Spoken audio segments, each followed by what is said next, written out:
Hey you guys, we talked about what we're going to make with our fascinating Everclear and my cooking weed. And you guys, this is so beautifully simple. You're going to love it. So I'm going to put 3 ounces of Everclear.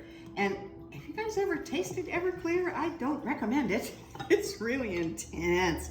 But that's what you want for this, because the Everclear, you know, the really strong alcohol, as well as the freezer where we're going to put our stuff, shocks everything off the plant. So you get a really good tincture. So I have 3 ounces, right? And I'm going to do 3 grams of this already decarbed cooking weed. And what I have here is a gram scale. Yeah, I used to have the old hippie one from the old days, but this is way cooler. So there we are, 3 grams. And look, you guys, 3 grams, I've still got all of this left.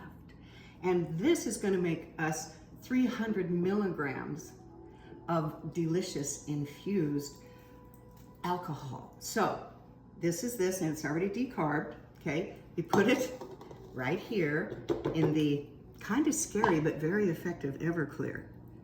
This is how complicated this is, you guys. Then you put it in a little thing. Well, you gotta get the canvas in there.